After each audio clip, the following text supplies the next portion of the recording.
Donald and the Trump regime continue to spiral out against media outlets that refuse to toe the line. This time, PBS and NPR are the targets. Donald has officially issued an executive order to end all federal funding for these public educational news sources. He took to his failing social media site to throw a tantrum and attack and harass the networks, calling for an end entirely to NPR and PBS, saying the following quote, Republicans must defund and totally dissociate themselves from NPR and PBS, the radical left monsters that so badly hurt our country, unquote. Of course, Donald doesn't care for news sources that accurately report on his horrible policies and all of the horrific things he's doing to dismantle the United States government and our reputation around the world. Instead, while he defunds real unbiased news sources, he's decided to start playing in his own sandbox by starting a propaganda machine that pushes out pro Donald Trump news. The White House has launched, and I wish I were kidding about this, but unfortunately I'm not. The White House has launched a new Drudge Report like website to promote flattering news stories for the Trump regime. The site is called White House Wire and shows just how far they are willing to go in order to circumvent the mainstream media and present itself in a positive light. This is the textbook definition of state-run news. This is Pravda. This is whatever the version of this is in North Korea. Iran and China do similar things in order to keep their people completely in the dark about what their governments are actually doing to harm them. It also just, unfortunately, it reminds me of what used to happen in my family. My grandfather turned they called it the breakfast room, but it was really the room where they ate most of their meals, right? He turned that entire room into a clipping central. He would cut out every single article from all of the major New York newspapers that was about Donald and spread them out over the dining room table. It was creepy. It was just so creepy. And then when Donald started the Trump organization and moved into Trump Tower, he had a full-time assistant whose job it was to sift through every single paper around the world that had articles that even mentioned him. And every day, every morning, he started his day by going through the clippings she put on his desk because he cannot get enough of hearing about himself, especially if it's quote unquote good news. This administration of, well, shall we call them what they are? Sociopaths are desperate to make themselves look good. Why? Because they're incapable of making themselves look good on their own. So they need disinformation and propaganda. They're so desperate that they staged a press brief for basically internet trolls at the White House. Now, before we go on, please remember that we are not corporate media here. We do not bend the knee. We never will. We're not for sale now, and we never will be. We expose the lies of the Trump regime, especially when the Trump regime wants those lies to remain buried. Independent media survives because of people like you. So, in order to support us and our mission, please like and share these videos and to subscribe to our channel if you haven't already.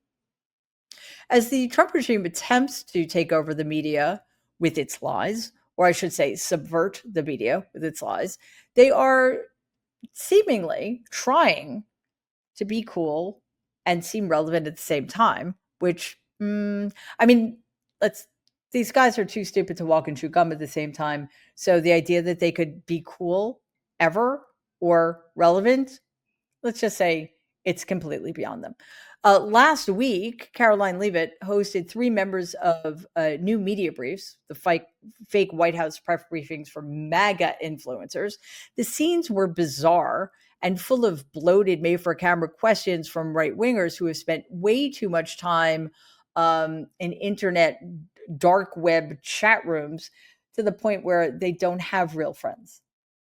And I'm actually quite quite frankly, was shocked that they were able to be in a room with actual other human beings without running screaming. We're not going to be naming these influencers by name because who cares?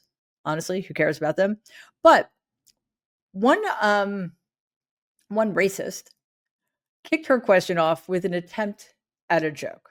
So with that, let's kick it off, and I'm happy to take your question first, Erin. Thanks so much, Caroline, both for having us and for granting me the first question here. Sure. And I can attest to the deportations in Florida. My Uber drivers finally speak English again, so thank you for that. Wow. All right. That I guess that's a standard. But it's also a sign of just how degraded all of this has become. These are the monsters, actually. The monsters Donald was talking about were the Muppets, from which we need to be saved, apparently. You know, the Muppets who teach us about diversity and decency and even sarcasm. The people in that room are actual monsters. They are filled with hatred and racism. And now they are in charge of messaging for this White House, which is so desperate to pull the wool over the American people's eyes about the horrors that are happening on their watch. Leave It, of course, spared no expense in including a roundup of just the worst possible hacks. Sean Spicer was there, you know, the guy who lied about the inauguration in 2017 and how many people were there. After getting fired from his role as press secretary early on in Donald's first term, and then getting his Newsmax show canceled. Can't imagine why. He seems riveting.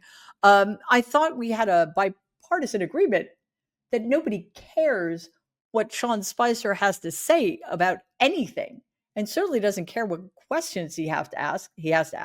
But he got to lob a softball question to Leave It, who then got to paint Donald as being brave for speaking to actual journalists when he's really just an insecure loser. Because if you saw how Donald behaved when he spoke to an actual journalist, it was deeply humiliating and embarrassing.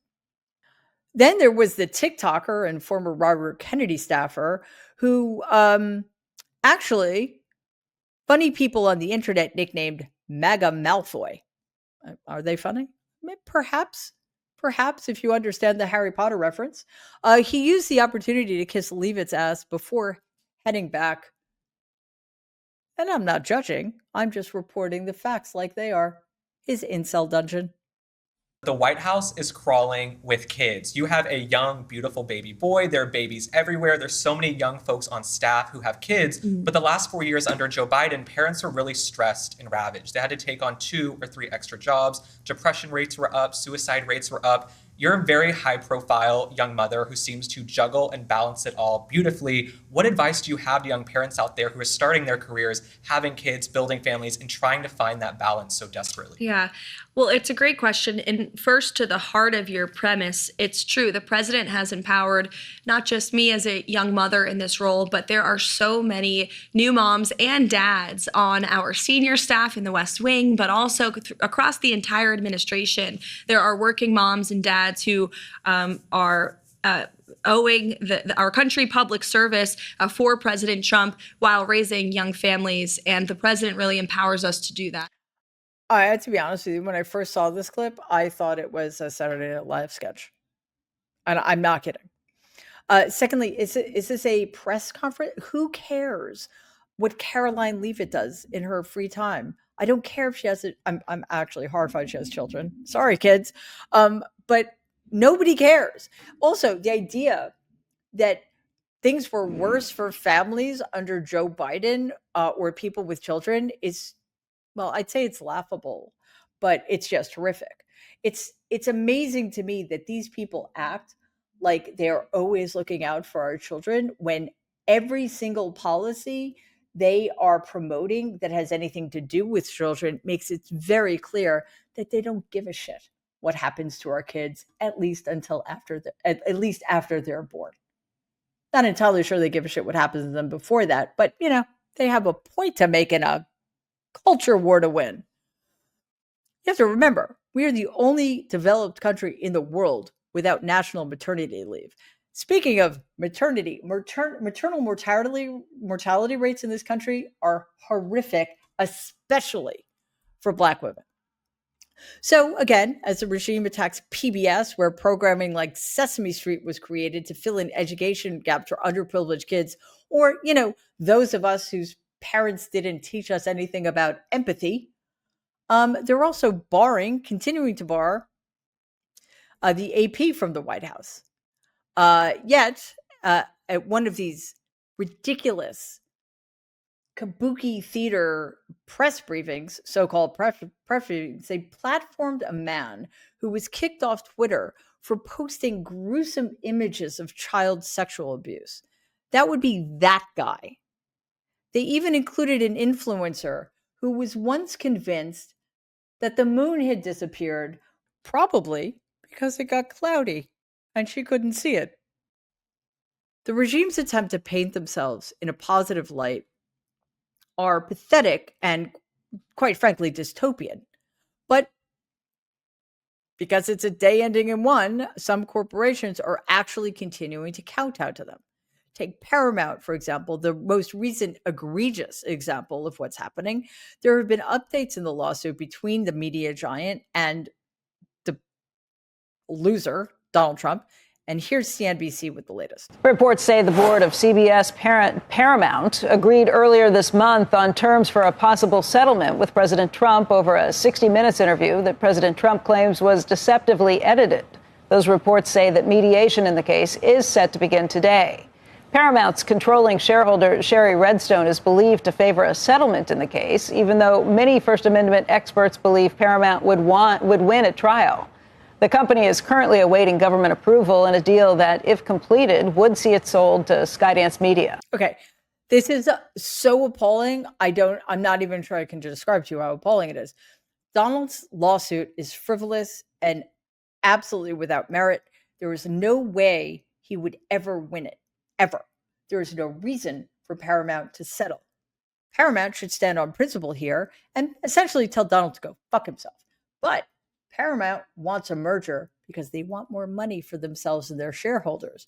And they need Donald's help to get that merger. So what are they going to do?